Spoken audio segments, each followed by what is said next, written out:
Bilo bi divno kada bi se Srpska akademija nauka i umetnosti više bavila stvarima koje zanimaju srpski narod i koje su značajne za njegov opstanak, i to ne samo na Kosovu i Metohiji, već u čitavoj Srbiji i u rasejanju. Meni je veliko zadovoljstvo što je danas gospođa Rada Stijović iz Instituta za srpski jezik, SANU, ovde sa nama, i ona će nam govoriti o aspektima ovog zbornika koji se naravno tiču i jezika. Gospođa Stijović će vam se obratiti ovog momenta. Ja sam došla ovde na jednu klasičnu promociju knjiga, svesna da ovakve dve knjige, impozantne i sadržajne, nije moguće predstaviti u kratkom vremenskom roku.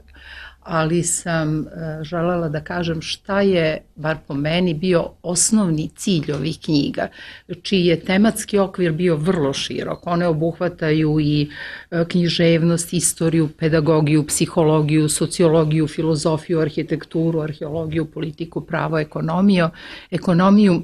Po meni lepo bi mesto imao i jezik, da je uključen kao jedno moćno sredstvo,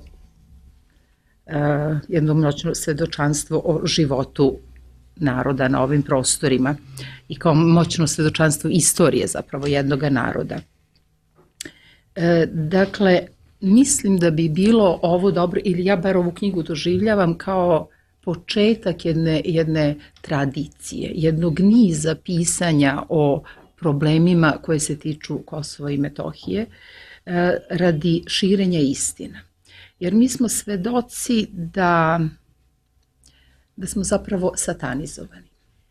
S jedne strane, srpska strana je satanizovana, šire se neistini, i ne samo neistine u nedavnoj prošlosti, nego nam se zatire i pamćenje, zatire nam se i prošlost. I potpuno je svesno da istina sama po sebi ne dolazi. Da ako je mi ne budemo branili, pobeda na istine bit će sigurna.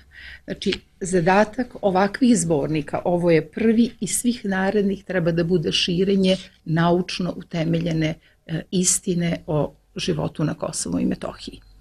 To je jedno, a drugo, širenje istine među sopstvenim narodom. Kako vreme više prolazi, nekako mi se čini da je malo saznanja među mlađim naraštajima o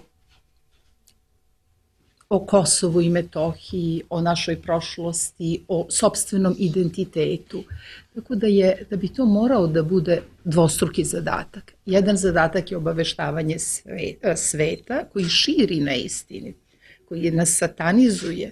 Znači, da ih obaveštavamo, ko ne zna, da budemo uporni, ko zna, da namećemo svoju istinu, a s druge strane da obrazujemo mlad naraštaj u tom nekom i duhovnom i svakom drugom smislu.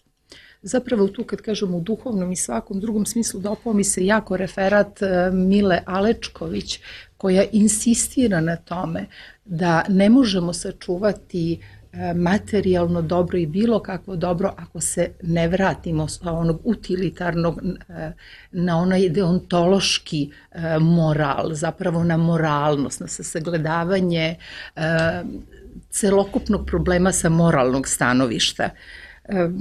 Ne znam da li ću naći taj njen odlomak, ali mislim da je ona to izuzetno dobro obradila. No, neću i nije važno, ali da, ona kaže, sam istorijski srpski arhetip iskristalisan na kosovskom mitu poziv je na žrtvu i na neustupak, odnosno na beskompromisnu borbu za moralni princip koji odgovara istoriji i vrednosnom sistemu jednog naroda. Dakle, ona se zalaže na neustupke i na žrtvu, jer samo tako možemo opstati u svom sopstvenom duhu, jeli? I nepristajanjem, naravno. U okviru ovih, rekla sam, dveju knjiga postoji, mislim, 5 ili 6 tematskih oblasti. Pročitala sam ih i preko 100 referata. Naravno da ih je nemoguće sve predstaviti.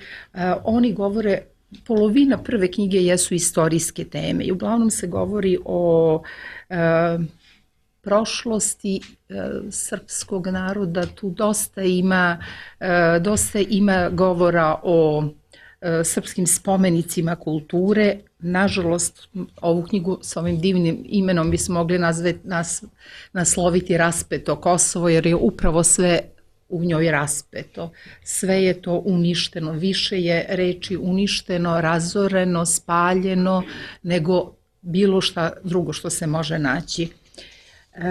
Kada čitam ovakve knjige, nemoguće ih je, kažem, prepričavati sve o čemu se sve govori, o kojim spomenicima koji su porušeni, ima ih tu iz 12. iz 14. veka, o koji su to crkvene sasude, ikone, to su sve nenadoknadivi gubici. Može se čitati u knjizi da ne zadržavam vaše vreme, u stvari ne uzimam kada ga nemamo. Ali u ovakvim stvarima ja ne znam da li je baš sasvim primereno, ali volim da se setim jedne situacije kada su 45. godine uhapsili su generala Lera koji je bombardovao šestoaprilskim bombardovima Beograda i kada su ga pitali zašto je biblioteku, ona nije nikakav strateški cilj, zašto je pogodio biblioteku, a on je rekao zato što je u toj ustanovi sačuvano ono što je vekovima činilo kulturni identitet našeg naroda, vašeg.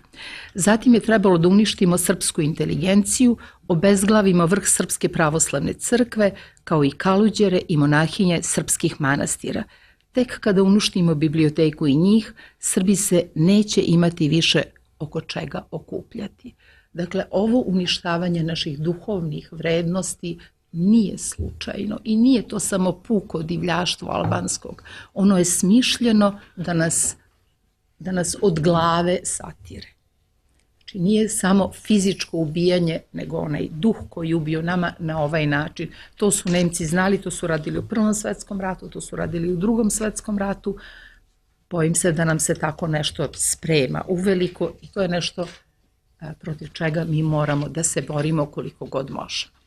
A na ovakvim skupovima koji bi možda mogli da budu suženiji i organizovaniji u okviru jedne teme, ali da izlažemo, da se borimo za zaštitu sadašnjih spomenika koji još uvek koji su izloženi teroru, popisivanju onoga što imamo, a što se može popisati, što se nalazi u užoj Srbiji, pisanju o svemu što nam se događa, o prošlosti našoj, o sadašnjosti našoj, a sve naravno u cilju naše budućnosti u koju treba da verujemo.